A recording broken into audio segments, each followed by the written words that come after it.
9, 8, 7, 6, 5, 4, 3, 2, Manchester 1, United have 0. reached the promised land. Good morning, everybody. How are you all doing? I've got a smile on my face. We won last night. It's 9 without defeat. It's another clean sheet. Yes, we finished second in the group. And I tell you what, that was ultimately frustrating. I'll speak about that. There's so much to talk about from the game last night. Not only Garnacho's breakthrough, his first goal for the club. Not only Martinez. Oh, God, mate, Martinez it is ridiculous how good Martinez is. He's on the world-class path. That's how he's playing at the moment. But overall, I need to have a conversation again. I'm going to bring it back to the surface about how Manchester United need a striker. Manchester United need, and like capital N-E-E-D. We need a striker. And it's going to be a roadblock for progress until we bring one in. Look, we finished second in the group. We've got an extra 2 games in February. It might be against Barcelona. It might be against Juventus. It might also be against Shakhtar Donetsk or Sporting Lisbon. We'll find out on Monday. We'll do a live stream here on the channel together, but it's Friday. I dropped in 10 memberships down there in the comments. I don't know who the lucky 10 were, but good morning to all of you. It's Friday. I'm going to do a giveaway as well today. If we can reach 500 likes on this video before it's finished being live, I'll just choose one at random. One person on YouTube or Facebook. So drop a like on the video. Who's down there in the comments? Good morning to Albert from Romania. How you doing, buddy? Al Williams, Kid, Jamie McDonald, Ben Sweet, T, I can see there, Giblix, Stephen, Sam Rawlinson, Chetan, Stephen Berry, Paula. And I can see there, Josh, as always, Henning, Matt, Suman. Who's on Facebook? Let's have a look. We've got Alfredson. We've got Kieran Trainor. How you doing, buddy? Rich Kid Blinks, Cornele, and also Wayne Reason. Good morning to everybody. Last night, I suppose, I said it in my match reaction. It's like, oh, look, it does exist. You can get a bad win, I suppose, because ultimately United needed to win that game by 2 or more clear goals to top the group. We didn't. We came second on 15 points. Second on 15 points. Do you know how mad that is? I said it in my match reaction yesterday. I'll say it again now because it won't ever not be mad. It's outrageous that United finished on 15 points and finished second in the group. But we went toe-to-toe with Sociedad in the group. They beat us 1-0 at home. We beat them 1-0 at home. And we won all of our games in between. It's frustrating. It really is. And I'll tell you what. Whoa! That was a bit loud. Sorry about that. Alex, you're down there. You're joining me in the membership gifting family today. Why not? It's Friday. I got Vibey. I dropped in 10. Alex, who are the lucky 5 from you? Angela, Rent, Neville Bold, Seabrant. Mate, all of you. At some point, there's just going to be... At some point, we won't be able to send out gifted memberships because everyone's going to be a member. It's incredible. It really, really is. Look, James, you're right there. We did win away in Spain and we did get a clean sheet. And I'll tell you what, Sociedad were a good team last night. Definitely no pushover whatsoever. But I would say that this ultimately stings, right? This does sting. Of course, you'll remember that penalty from the first game. The ball was kicked against Martinez's leg, bounced up, hit his elbow. It went to VAR, and VAR looked at it and went, you know what? That is a penalty. It's an outrageous decision. And I went on Twitter last night and said, look, it all boils down to this being given as a penalty. Maybe that was a little bit disingenuous because it didn't just all boil down to that being given as a penalty. I mean, it shouldn't be given as a penalty. It was an outrageous decision. But at the end of the day, Manchester United, and I think we've seen it in the Europa League more than anywhere else, a real wastefulness in front of goal. Last night, Cristiano Ronaldo, he got the assist. Cristiano Ronaldo Real Sociedad had a game plan and it worked. They were playing really aggressive against Ronaldo. Anytime the ball was there, the challenges were hard. There were elbows in the back. They got into Ronaldo's head and he didn't have any space to turn, any time to turn. And that miss from Ronaldo, like, you back Ronaldo to score that all day long. You really, really would. But it's not just that miss last night. I thought Ronaldo overall was poor last night. I thought the majority of United's attackers were poor last night. I'm not going to put Garnacho in that category. But it wasn't just that. It wasn't just that miss. It wasn't just that last night. It was Omanir at home. It was Sheriff at home. Omanir, of course, ended up being the 1-0 from McTominay. That game should have been 3-4-0. And if it was, we would have topped the group on goal difference. It's there's a question down here, which I think is my God. I mean, I've been speaking about Ronaldo here for a long old time now this season, and I've got pelters for it, absolute pelters for it. But I mean, Ronaldo wasn't the only poor player last night. I think Rashford, when he came on, he was pretty ineffective. But I think when you look at Manchester United in that second half, what we have to say is that Erik ten Hag yesterday, I was speaking to a few lads on WhatsApp about this. Erik ten Hag yesterday, we went into the game, right? We had Anthony missing. We had Martial missing. We had Sancho missing. We didn't really have any options from the bench. He's looking at Elanga going, well, you're not going to come on and make the difference, are you? So shit, I need a different plan. And his different plan was to switch to what I think was a 3-3-1-3 on paper. It was Martinez in between Shaw and Dalot, with Casemiro sat just in front of them, with Eriksen and McTominay. Rashford operating as a bit of a number 10, with Bruno, Ronaldo and Garnacho up front. I think that's what it was. I kind of don't really know what it was. I don't really think the players knew what it was, because we went a bit gung-ho, right? We went a bit gung-ho towards, well, from about the 60th minute. It was a little bit too early from Ten Hag, and he obviously tried something different. He put Maguire on for the last 10, 15 minutes. We were trying long balls. Ronaldo wasn't winning any long balls. We weren't playing it through the middle. I thought Eriksen, Casemiro, I thought everything seemed a bit disjointed in that second half yesterday. And that tactical switch didn't work. Ten Hag spoke about it after the game. He said, look, my idea was to bring extra offensive players in, but in that moment, we were too erratic. We didn't work that good on the ball anymore. And so we brought less balls into the box, and the process didn't work well. Carl Peter down there, thank you very much, my friend. I hope you're enjoying it then. I hope you're enjoying my rubbish analysis of football, and my perception is abysmal. But, at least you're having a good Friday. Ten Hag tried it yesterday, and he just didn't work. I don't think that was him losing his head. I think that was a premeditated decision. I think that's why Rashford was on the bench. I think he probably spoke to him and said, look, this is what I'm going to try in the last 30 if we need a goal. If we don't need you, Rashford, I'd rather keep you rested and fit for the weekend. Right? Like, cool. But if we need you for the last 30, this is what we're going to be doing. And it didn't work. It didn't work. It was a plan which, had it worked, Ten Hag, the tactical masterclass magician, wow. But it didn't work. And yeah, I think yesterday, once again, we really, really saw that Ronaldo isn't the Ronaldo of old. It's not the first time we said that. It won't be the last time we said that. But more importantly, just the fact that we need a striker, man. Fuck, we need a striker. Look, even if maybe not, if Martial was fit, it would have made a massive difference yesterday. But with Anthony being out, or being in, we still would have needed a striker. With Sancho being in, we still would have needed a striker. We just need a fucking striker. And I'm refusing to accept any conversation that says, oh no, we just got to focus on the summer. We've got a World Cup coming up with a month away from football. A month.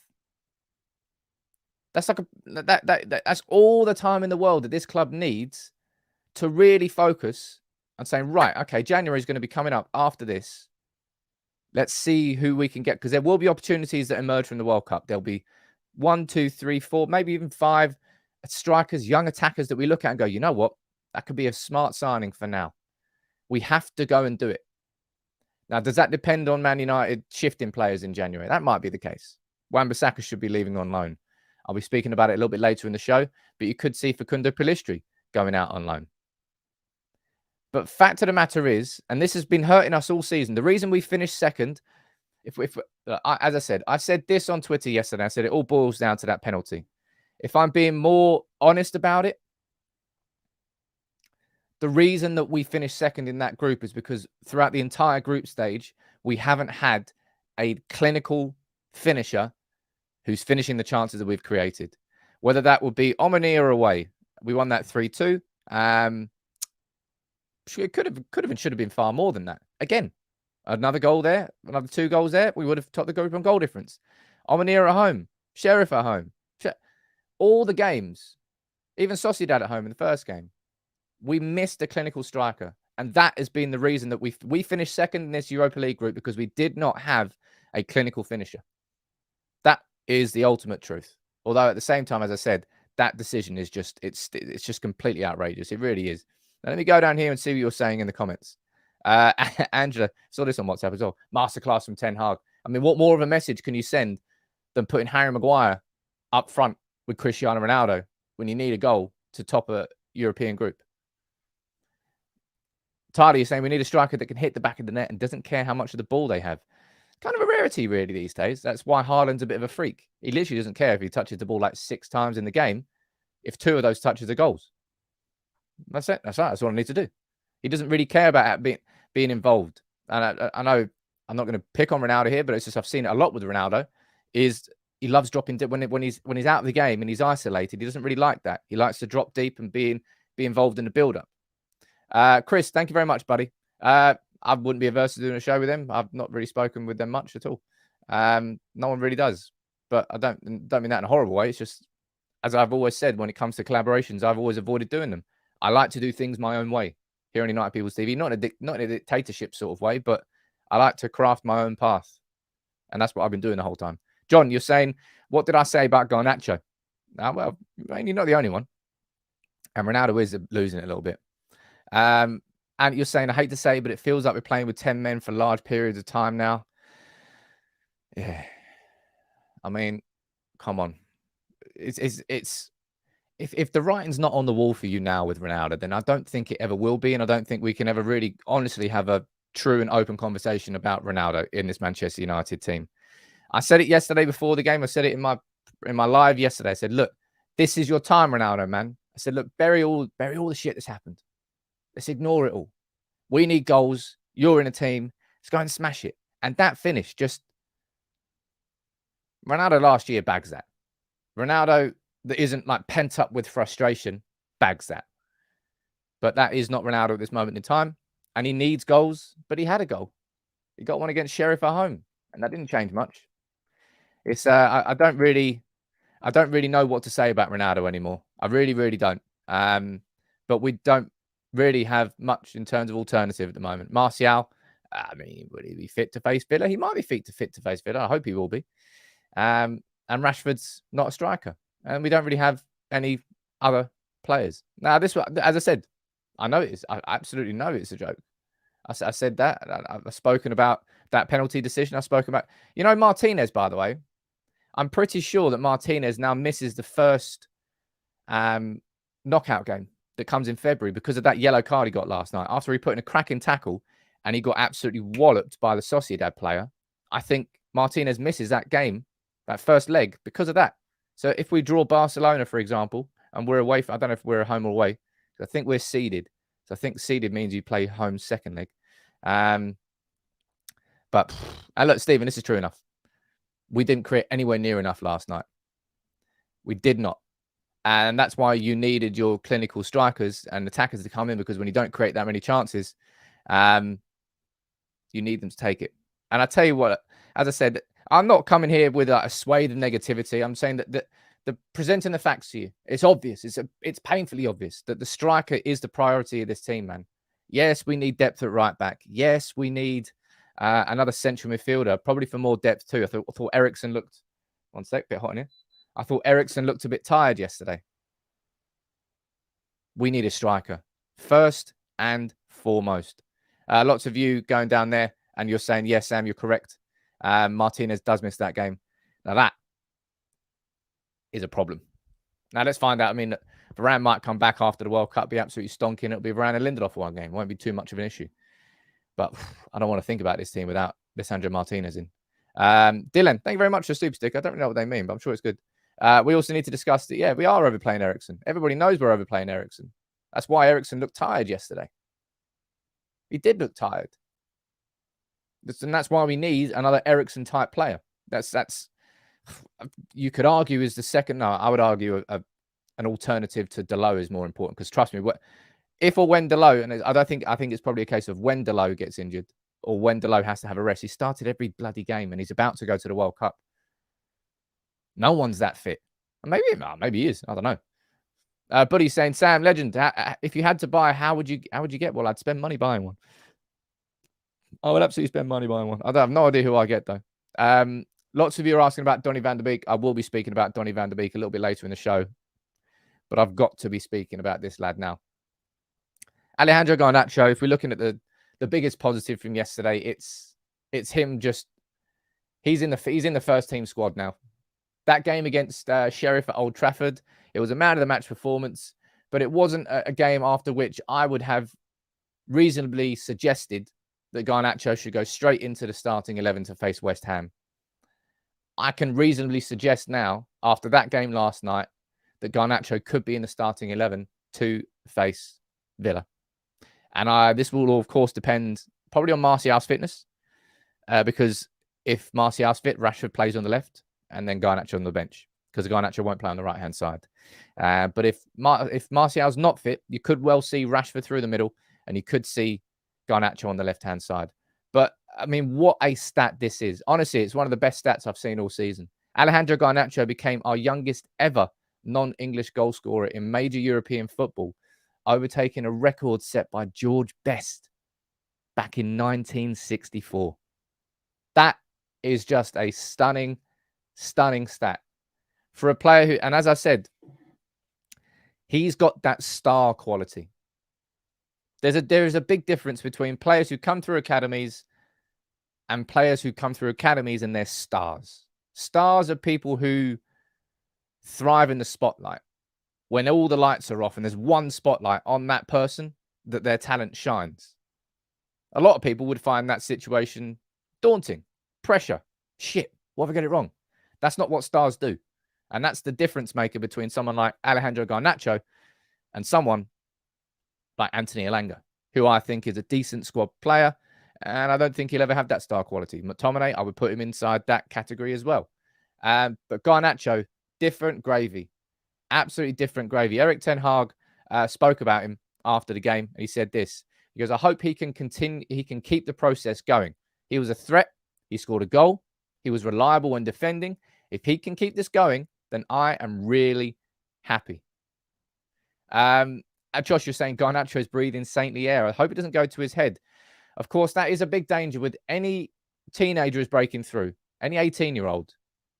They need the right people around them. They really, really do. We've seen it recently with Jesse Lingard in what happens if you've got the wrong voices in your ears. We've seen it before with Ravel Morrison. And, I mean, one of the best talents that's come out of our academy, and he just didn't have the right people around him. You need, at the age of 18, to come through and to be on the stage like that, we can't understand it. We can't empathize with it because it's just a scenario that we would never be in. And Ten Hag, and I said this before Ten Hag came in. I said, these youngsters, it's like dreamland for them. For us to win the FA Youth Cup last year, and then Ten Hag come in, a man who has built his entire career at Ajax on taking youngsters who are excellent academy prospects and turning them into top-class European footballers. And he did it time and time and time and time and time again at Ajax. And Alejandro Garnacho looks like one of those players. Now, Jadon Sancho is going to have to be a little bit worried. He really is. Jadon Sancho's dipping, but that's what happens in, I mean, it's not just football, it's just in life. One person's loss is another person's gain. Jadon Sancho has lost form, lost his place in the team. Opportunity came for Garnacho, and he went, oh, fuck this. I'm grabbing that with two hands. And he's not let go. And now he's forced his way into contention for this weekend, I think, anyway. Dave, Garnacho was so comfortable on the ball. There's no fear like Rashford when he first came into the squad. Man, remember that, Rashford? That was still remains one of my favourite games at Old Trafford I say recent years. Jesus, like 5 years ago now. That game against Arsenal. Let me see what you're saying down here in the comments. Garnacho needs to be played more. Look, Bruno said it after the game. That one there. This is why Garnacho is only just coming through now. He goes, he was good, but he knows that we expect a lot from him. At the beginning of the season, he was not at his best. In the tour, he didn't have the best attitude that he should have. And that's why he didn't get his chances. So I think we can safely say now that Garnacho was one of those players on the tour that just didn't do what was necessary. Whether that means that he was a player who was kicked out of the squad for being late. Garnacho was, I think, one of the only players that didn't play in the preseason tour and only played against Real Vallecano at home, where he was really impressive. So obviously, he's tuning himself in, but he's tuned himself in now. He's absolutely tuned, and he came through, and he's just shone, man. And it's those sorts of players that just get you to the edge. That's what football's all about, man. And trust me, I love keeping clean sheets. I love Casemiro. I love the midfield. I love everything about it. But ultimately, football is about those players who have got deft feet, light footwork, on the wings, that have pace, that can take a man on, that can get you towards the edge of your seat. They're the game changers. They're the reason you watch football. And Garnacho really does have that star quality about him. And of course, he's already trained with Messi. I don't know whether he's going to go to the World Cup. I think that's probably a little bit too soon, considering how good that Argentina squad is. I think they're unbeaten in like 35 games. But it really is exciting to see what happens when he comes through here. Let's go down and read a few comments down here. I'm not going to be going for a Ten Hag haircut.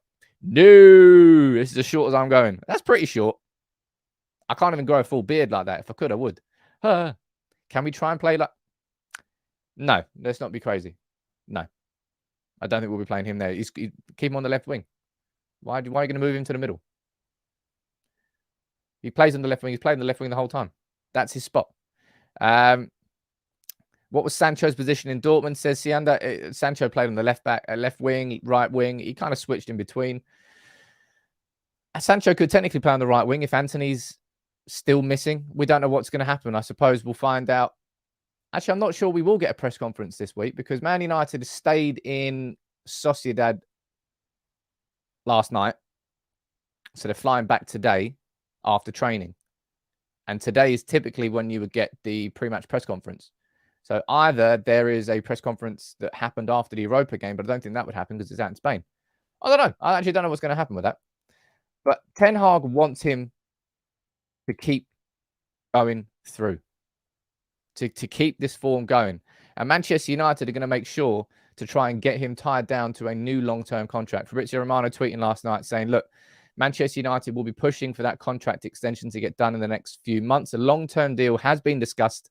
Man United feel relaxed and confident as they consider Garnacho part of the future project since June.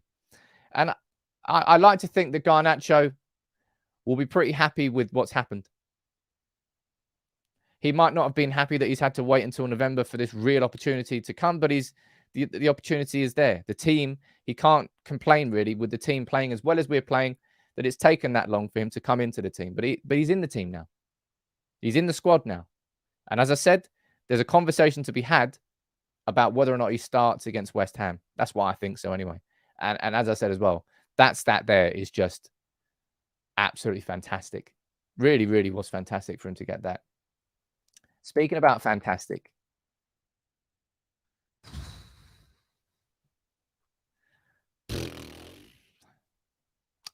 Martinez. I think it's about time that I played a certain video. The other problem he's got straight away is the signing of Lisandro Martinez at the back. Now, we should never judge managers, players too early. But I'm convinced this can't work. Because he's the size of a 5'9" playing in a back four. Maybe he could go left back. Maybe he could play in a back three. But in a back four, he cannot play there in the Premier League. He cannot play there in the Premier League. He cannot play there in the Premier League. It's an act of lunacy, General Sir. Personally, I think you're a fucking idiot. I think I'm going to be playing that quite a lot this season. I really, really do. I could play the soonest one as well, but that's like a minute and 20 seconds. Look, Martinez again last night. Absolutely outrageous performance from him against Sorloth, who was an absolute beast of a man. Unit of a bloke. And Martinez just, I would say it was flawless. Man United keeping another clean sheet. And he is at the heart of it. De Gea was brilliant last night. Delo was brilliant last night. I think Shaw was pretty damn good as well. But Martinez is just a different gravy. It's honestly, he's well on the path to being called world class. The consistency is just, I just haven't seen it in a United defender in so long that it's kind of taken me by surprise. And I don't really know what the reaction should be anymore. It's Kieran, you're down in the comments saying he's unlucky to be booked. It was ridiculous booking. If you're talking about players that have been unlucky in Sociedad games, well, I imagine it might be Martinez for that penalty and Martinez for that yellow card. Very unlucky on both occasions. It wasn't a yellow card, and he now misses the first leg of whoever we play, and we're going to run through that next. But Martinez, man,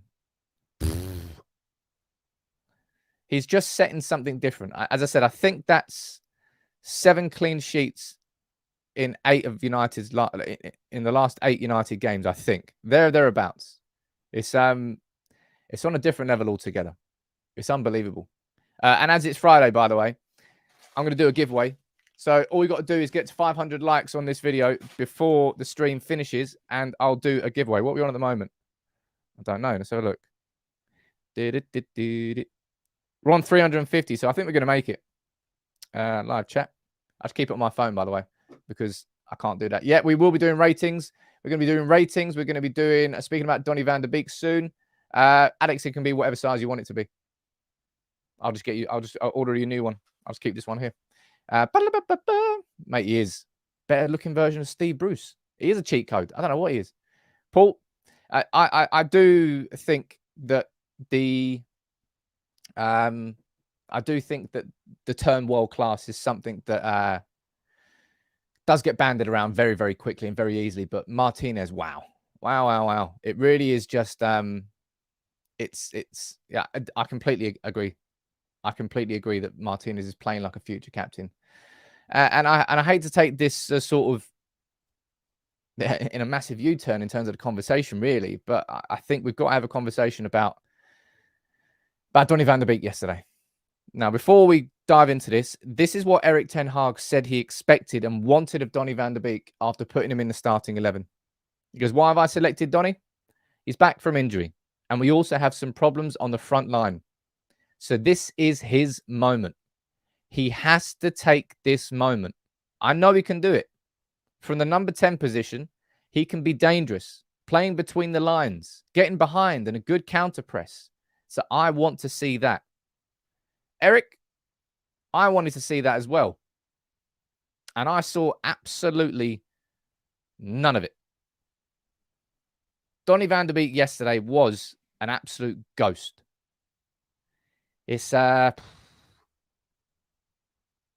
it was a real shame. And I know what people are going to... I can read the comments now, even before the comments come in. Sam, don't judge him now. He hasn't played in ages. XYZ. Yeah. Neither of this bloke. Unfortunately, top-level football for Manchester United, it doesn't... You don't get that. You just do not get that. You have to nail it when you come in.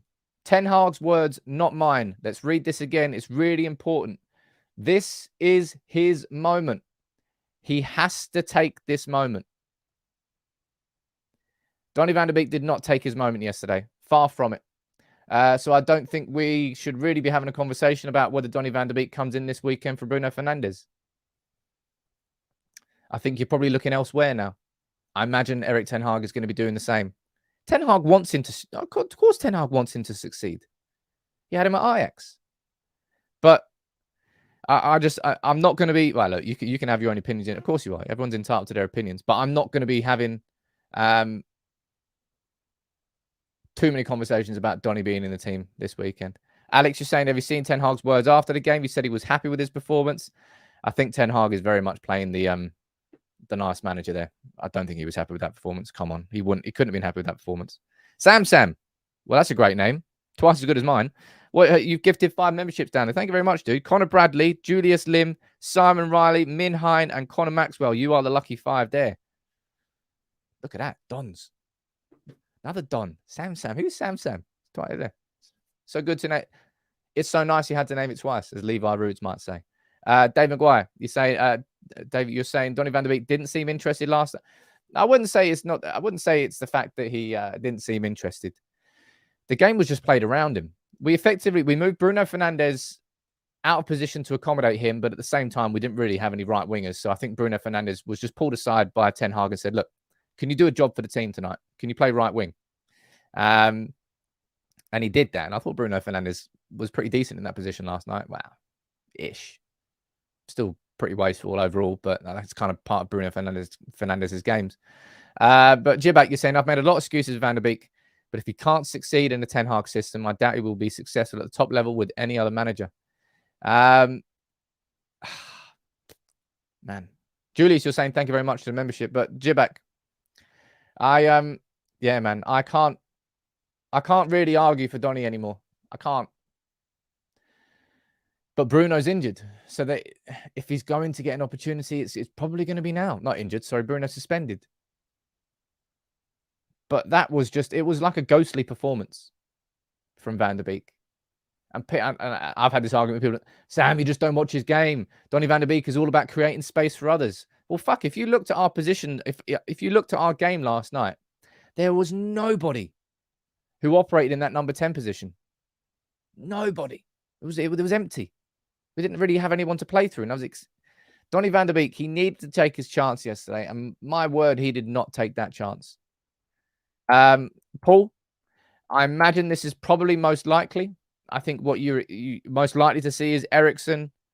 It's either Eriksen dropping deeper and Fred in that number 10. And I don't want that. We've seen that. I think, who was it against? Fuck. Was it Newcastle? It was someone. I can't remember who it was, but Fred plays the number 10 and it was abysmal. It's more likely to be Fred dropping deeper with Eriksen going in the number 10 role. I imagine that's what it's going to be on Sunday. Let me know where you're watching from, Lee. Nice pair of shades there as well. Where is Gungshi? I don't know where Gungshi is. I'm sure he's here. I'm sure he's in the comments. Real Sociedad were playing a clever game. Of course they were, man. Real Sociedad were just being Spanish, weren't they? It felt like playing Atletico Madrid at times yesterday. To be fair, Donny has stepped up to another level with the Premier League and he's been found wanting. This is just a level too high for him. I don't know what it is anymore, but I'll be completely honest. This is Manchester United. You can afford opportunities to players. Yes, you can. But come on, people. Come on. Please. Be realistic about it now. Do not say that Donny van der Beek hasn't had chances. He's had chances. That was such a big chance last night. Slipped through his fingers. Such a big chance for Garnacho in the last 2 games, and he grabbed it. It's the difference. It's a big, big difference. I don't really want to entertain the idea that Van der Beek hasn't had any opportunities. He might not have had that many, but you've got to take advantage of the ones that you've been given. As Ten Hag said, this is his moment. He didn't take it. I don't think we'll be seeing Donny van der Beek starting a game for Manchester United anytime soon. Simple as that. That's what I think. You can disagree with it in the comments. But look, Andy Mitten took a day off after the game at the weekend against West Ham, but he's back here and we've got player ratings. So look, we'll start with David De Gea. You know the drill by now. You type yours in the comment. We'll have a look. We'll bring it together and we'll see what we think each player got. We'll start with David De Gea. De Gea yesterday played. Wow, David De Gea had another cracking game, really. Really did. That double save was otherworldly. Spanked him in the face, I think it did. De Gea, I think, has just been improving kind of game on game. I still think there's some way to go. Ten Hag's been defending him. I spoke about that in the stream yesterday morning. But let me see what you're saying down here. 8 for David De Gea. 8. That double save was fire. 8, 7. Nick, you're going for a 9. Carl, you're feeling drunk this morning. 8 down there. 9, 7, 9, 9. I would probably go for an 8. I think an 8 would be fair for David De Gea. Andy Mitten, he's gone for an 8. Leaving a huge gap of black down there. He's gone for an 8. Right, let's move on. Diogo Dalot. Now, again, honestly, it's I think it's the consistency that's taken me by surprise with this defense. Dalot, Martinez, Luke Shaw as well now. Thought Lindelof was pretty decent. But Delo yesterday, again, just he's found a different level. My word. He's got his fitness is obviously the best it's ever been. Positionally, he's spot on. Going forward, he offers a lot. Delo really, really, really was quite impressive yesterday again. Ben, you're going for an 8. John, you're going for a 9. 8. 8. 8. You're going for a Martinez gets a 15. 8 first half, second. I would probably go for it. If we're going to give David De Gea an 8, I think we should be giving Diogo Dalot an 8. He gets a 7 from Andy Mitten. Needed to be on it against a team who won all 5 of the Europa League group games. He was. I think Dalot deserved an 8. He's been so impressive this season. Well, I'm guessing this is about Martinez. Is that about Martinez? I'm presuming that's about Martinez. Well, what would you give Martinez out of 10? I mean, because it was just, as I said, it was pretty flawless last night from Martinez. And I'm not going to hold that yellow card against him in any way, shape, or form. I think it was outrageous to give him that yellow card. I thought Martinez against Sociedad were dangerous. They had a lot of good team football, a lot of good build-up play. And Martinez was just in the right place at the right time, aggressive when he needed to be, went all in, some good balls out from the back. That ball to Ronaldo for that missed chance. Dutty. Absolutely dutty. Let me see what you're saying down here in the comments. Martinez, 9.5. 7, but only for the yellow. Alex, you're going for a straight 10. G-Sing, you're joining in as well. 9 for Martinez. 8, 9, 9. Look, if I'm going to give David De Gea an 8 and Dalot an 8, I've got to give Martinez a 9 because I think he played better than both of them. What does he get? It's Victor Lindelof. Well, spoiled that one, didn't I? I thought he was talking about Martinez, but it's Victor Lindelof. Well, Victor Lindelof gets a 7 then. I'm glad we all agree on that. Right, let's see who this one is. Wow, that's a little bit more obvious as Martinez. But let's see what he gets. Martinez gets an 8 from Andy Mitten. I think we all agree down here in the comments. I think Martinez played better than David De Gea. So if we're going to get an 8 for Martinez, so if we're going to get an 8 for David De Gea, I think Martinez deserves a 9. So I disagree with Andy on that one. Luke Shaw. Again, Luke Shaw. Impressive performance. Luke Shaw, I think like Diogo Dalot he's clicked into another gear tonight. I really feel like our fullbacks are really, really, really enjoying this Ten Hag system because fullbacks are crucial to it. The inverted fullback sometimes in attack. Dalot's very good at that in particular. Shaw's not as good as cutting inside. I think Malacia is actually better at cutting inside than Shaw is in that regard. But Shaw, again, pretty impressive yesterday. Defensively sound. I think there have been better performances from Shaw. But again, it's the consistency of the point. That's just why we keep putting in clean sheets. Basically, our whole defense, every game, all of them collectively are putting in like 7 out of 10 as a minimum. And some of them, like Martinez, are putting in like 9s out of 10. What are you saying down here? 8.25, very specific. 7 for him. 7.5. 7. 8 for Shaw, says Amy. 7.5. 8 for Shaw. 8. I think I would probably agree on 7. 7. I reckon 7. I think 7's fair. Felt like a 7 performance. Yeah, it was a 7 performance. He did play well, but he has played better. That's why I gave him a 7. What about Casemiro? I think Casemiro was enjoying the shithousery yesterday, but Sociedad were collectively as a team more efficient at it than we were. He knew what he was doing. They knew what they were doing. Casemiro just... I feel... As a fan, I feel so much more confident about our defense because of Casemiro being in the team. And I imagine it's exactly the same for the players. They must all feel so much more confident about defending because they've got Casemiro in front of them. I think Casemiro, we kept a clean sheet. I mean, I think he played pretty well yesterday. I think we've seen more dominant performances from Casemiro, but I thought he played pretty well. 7.5, 7.5, 7, says Alex. Phil, you're going for a straight 10. Jeez. 7, Eriksen left him dry. Casemiro was his 6 or 7, 6.5. I'd probably go, if you could do half marks, I'd probably go 6.5. I think that would be fair. Let's see what he gets. He gets a 7. So good in the air. Locals howled at him after he appeared to clean out a player, and he had to defend as the home side had more possession. Oh, yeah, when he went centre-back, it did get a bit weird. Casemiro and Martinez as 2 centre-backs. That was all very strange. Now, Eriksen, I presume this one's pointing to. I thought Eriksen had a bit of an off day. Thought Eriksen looked tired against Sociedad. I think he probably was tired.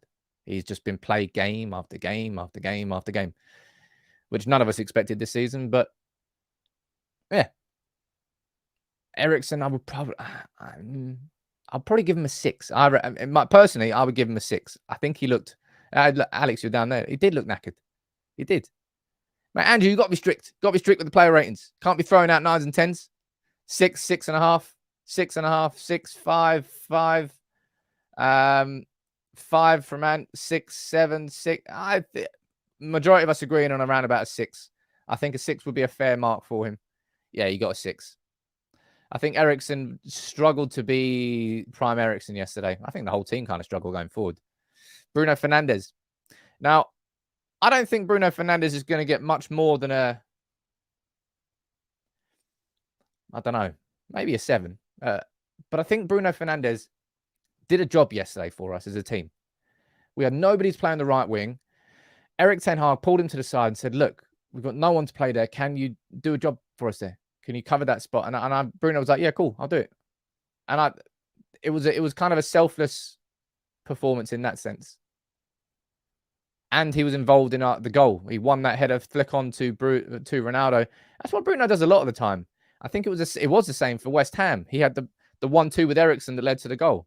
He got the header on that led to the goal. He's very much involved in all. Even if this is what it is with Bruno's numbers. People are like, oh, if he's not giving goals or assists, he's not affecting the game. He's involved in so much. He really is. And he gets, of all the United players, he gets unnecessarily criticised by fans. I think so anyway. 6, 6, 5, 6.5, 6.5. I think he definitely played better than Eriksen. If we're going to give Eriksen a 6, I think you're probably going to give. I would probably give him it's 6.5, 7. If there was a half mark, I'd probably give him 6.5. But I think you should go for a 7. He's given him a 6. Same there as Eriksen. I think he played a little bit better than Eriksen. But fair enough. What about this lad? Alejandro Garnacho, man. Garnacho really announced himself yesterday, didn't he? If it was the game against Sheriff where he sort of put himself in the limelight, that was where he took it up another level. Garnacho was direct. He was threatening. He was confident. He was dangerous. He was everything you want a winger to be. And at the age of 18, he's definitely got the world at his feet. I hope he's got the right people around him. He's definitely got the right manager to help him through this period. He needs to have the right advice on and off the pitch. But Garnacho, I think, yeah, star quality yesterday. Real star quality. Andy, you're going for a straight 9. Little bub gets a 9. 8.5, 9. And you're saying 9, 8, 8.5, 10. I wouldn't go as far as a 10. 8. I probably think he's going to get.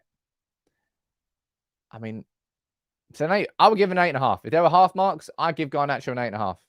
He gets an 8. He gets an 8 from Andy Mitten. He's holding out. Andy Mitten's very, very tough on the old 8s and 9s, isn't he? Oh, this won't probably be a pretty one, I don't think. What would you give Donny van der Beek? We've had Donny van der Beek's a bit like Phil Jones, isn't he? He's got those photos. Have a little zoom in on his face there. He's the new Phil Jones in that respect. No, you definitely don't want to be called the new Phil Jones, do you? What would you give Donny van der Beek? As I said, it was a game where I think he really needed to take advantage of the opportunity of being in the team. And I do not think he took it. I do not think he took it. Amy, you're going for a 5. Matt, you're going for 3.5. Jordan for a 5, 4. 4, he was anonymous. 4, 5, 6. Well, I'm not going to give him the same as Eriksen. 6 for Donny, 6, 4, 5.5, 2. I genuinely think 4 is probably 4 would be a fair number. He gets a 5. Very rare start for the Dutchman and did little to suggest he deserves another anytime soon. That's the unfortunate truth of what we saw there from him. Now, I'll be interested to know, really interested to know what you would put Ronaldo down as yesterday. Ronaldo got the assist. Cracking pass from Ronaldo. Weight of it was perfect. Garnacho didn't have to break his stride. 2 touches from Garnacho. Lashed it into the roof of the net. Great goal. Ronaldo, a nice little moment yesterday, by the way. Did you see it? When Ronaldo was there with Garnacho, and Garnacho said, look, can I do your celebration? He's like, yeah, go on in. He allowed him to do the celebration. Let me know what you think about Ronaldo's performance, because I think he was pretty ineffective overall. I think we needed him as a target man yesterday, and Real Sociedad they were so aggressive on him that he just really wasn't that much of a threat. You're going for a 6, 7.5 down there, 6. He's starting to show his class. I mean, I would definitely disagree with that from the performance last night. 7 for the assist, 6. I would probably go for a 6. Personally, I would go for a 6. He gets a 7 from Andy Mitten. Penalty appeals after he was fouled after 10 and shook his head after too many tackles. Yeah, I would personally give Ronaldo a 6. That's just my own opinion. We don't really need to talk about the subs, do we? We'll be here all night. There was that many subs that came on. We'll wrap it up there. I thought, but actually, no, sorry. Let's just finish on Rashford. You let me know what you think for Rashford when he came on. I'll be honest. I think Rashford, pretty much like everybody who came on, I think they struggled inside that system that we switched to. I think everybody struggled. No one really knew what they were doing. There was extra bodies up front. Yeah, there were. But the system, obviously, we've not worked on that system enough. It was something that was probably planned this week because of all the injuries to Martial, to Anthony, to Sancho, and the fact that we needed something different if we were going for 2 goals. I imagine they worked on that in a few training sessions, but they all looked a little bit lost. 6 for Rashford, 5. 5 didn't do much. I think a 5 or a 6 would probably be around about fair. Probably a 5. Yeah, he got a 5. Look at that. Well, it wasn't on for that long, was he? But look, our man of the match, I think we all agree, was Lisandro Martinez, and that's absolutely, without doubt, who was man of the match. Now, there's still a couple of really important things that we need to talk about in this show, and the first one that we need to talk about now is this. So these are the 8 teams, right? Last night was all about getting 2 goals so we would avoid this game. We didn't get 2 goals. We didn't avoid this game. We are playing one of these teams. Who do you think it's going to be? Everyone type it in the comments. You let me know who you think it's going to be. We can play Ajax. We can play Barca, Bayer Leverkusen, Juve, Salzburg, Sevilla, Shakhtar Donetsk, or Sporting Lisbon. You type in who you think, or maybe, yeah, you type in who you think will get in the comments below. Let me quickly check how many likes on the video now, see if we got the giveaway. Let's have a look. Yeah, 543. Come on, then. It's a giveaway Friday. And look, all of you are commenting in now, so I'm going to close my eyes. Close my eyes. I'm going to choose this one here. Who's this? Mode. I literally closed my eyes. It's up to you, my friend. You need to DM me on Instagram or Twitter. Congratulations, sir. You have won the shirt. Told you it was a giveaway. Why not? It's Friday. I gave away 10 memberships and a shirt. Don't say I don't treat you well. But, dude, congratulations to you. Happy Friday. You've got to get in touch with me. And if you don't get in touch, I'm going to roll this forward to next week, and I'm going to give it away to someone else. Who do you think we're going to get then? Sporting Lisbon. Sporting. Nick wants Barca. No messing there. Ajax, Barca. Look, we all know the way the football gods work. It's definitely going to be Ajax. When did it's going to be Ajax? It definitely will be Ajax. Barca, I think, will be the hardest game.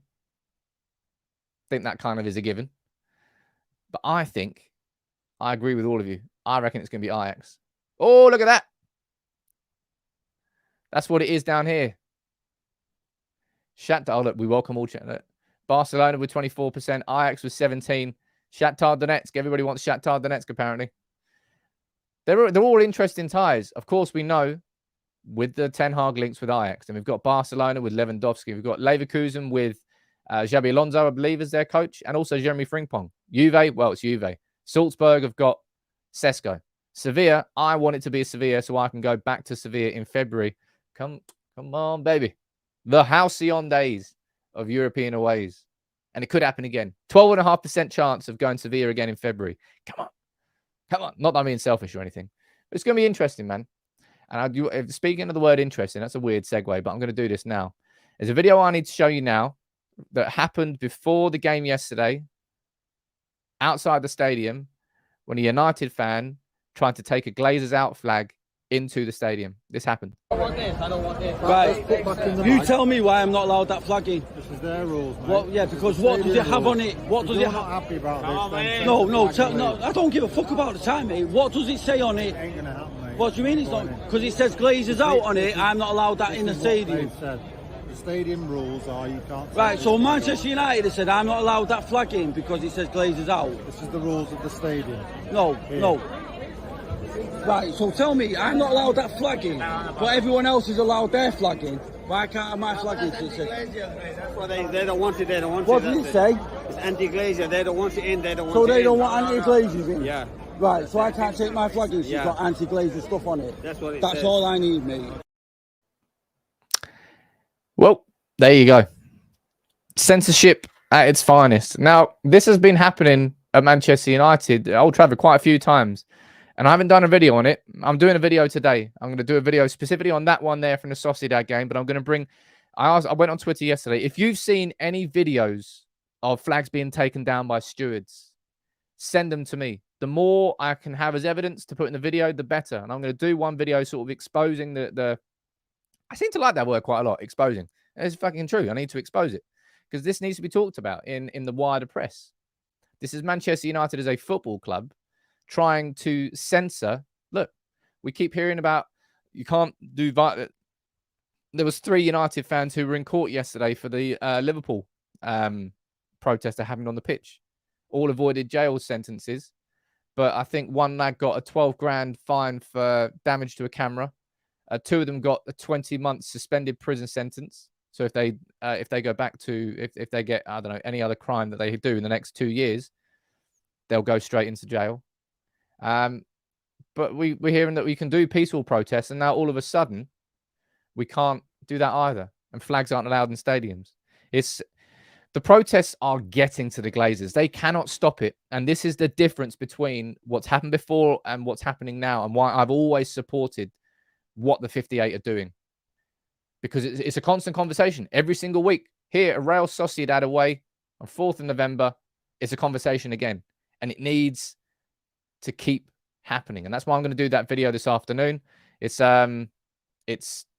terrible, and it needs to be discussed. Tell you what it is, I need to, random this comment caught my eye. If you ever go to a match, please do a match vlog. It's the last thing I do at matches. The last thing I want to do at a match is hold a camera in front of my face when I'm watching a game of football. That will never happen. You'll never catch me doing a watch along. You will never catch me with a camera in front of my face whilst the game is on. When the game is finished, I'll give my thoughts on what happened during the game. When a game is on, I'm going to be watching the game, and that's it. You'll never get...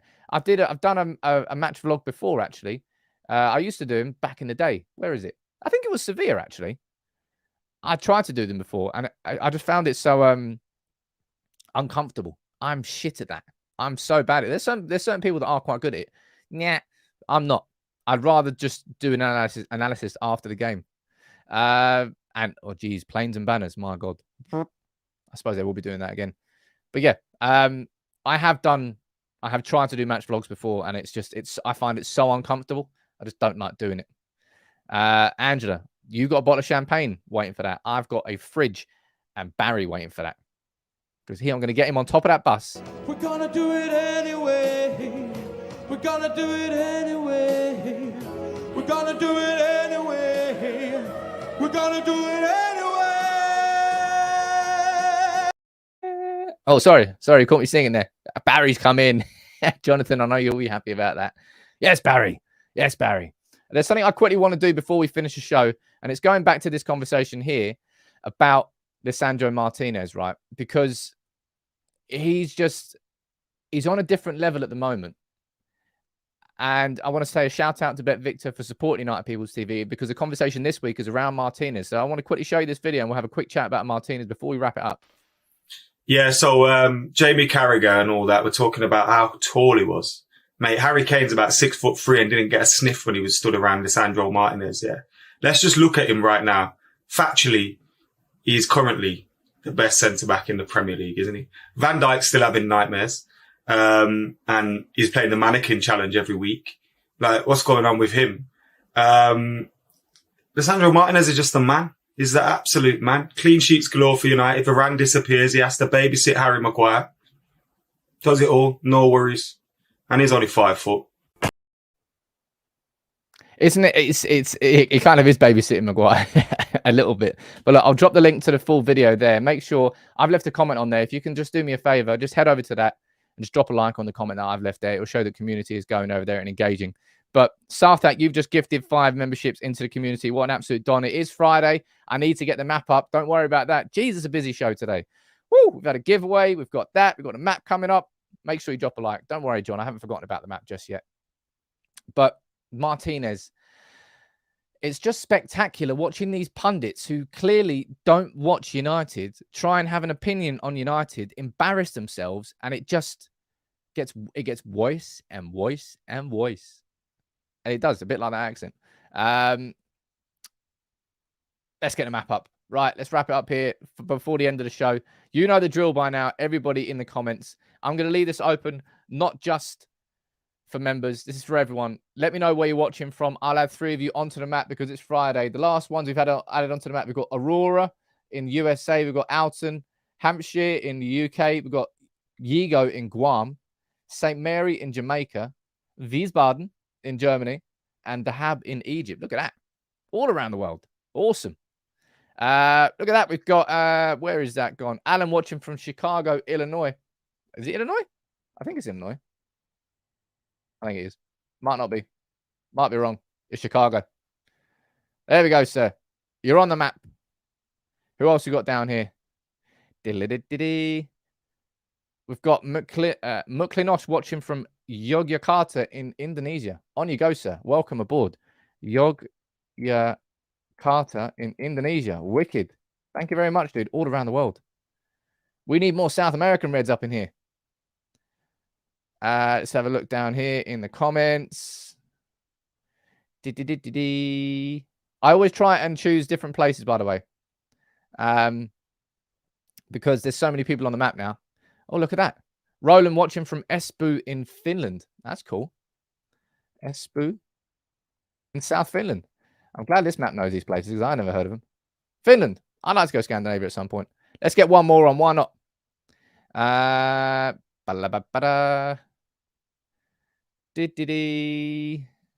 There's so many names coming in. I don't know whether you're just doing this because I just shouted South America, David. But your name sounds pretty South American anyway. I'm going to get you on there. Bogota. I might be going to Colombia next year. Fun fact. Cuba. Haven't decided yet. Awesome. On you go, sir. Everybody is welcome in. All the new members. We've just got another one there. Viable Solutions. You just regenerated your membership. Congratulations to Moab, by the way, for winning this shirt. Dude, you've got to get in contact with me. YouTube doesn't allow me to have any of your contact details, so I can't get in contact with you. Next week, by the way, the merch is going to be launching, hopefully. It's a long time coming. I've been planning, I've been working on it for so long. And I'll be teasing it over the weekend. If it all goes correctly, I'm going to be launching it next week, and I'm definitely excited for it. But thank you very much, everybody, for joining in this morning. It's a shame that we didn't get the top spot last night. It's also a shame that we haven't got a clinical striker. That's the reason we didn't get top spot, as well as the fact that shit refereeing and ridiculously unlucky with decisions with Martinez. But look, thank you all for joining in. Make sure you check my video out that's going out this lunchtime. It's a really important one. I'm doing it about the Glazers. I'm doing it about the flags and the censorship against peaceful protests. We're getting to the club. They really don't know how to react. I need to call them out on it. So big up to everyone. Have a cracking weekend. I'll be here on Monday with my live streams. I'll be here tomorrow with the Villa starting 11. I'll be here at lunchtime today with another video. Then the game on Sunday. The work doesn't stop. Take it easy.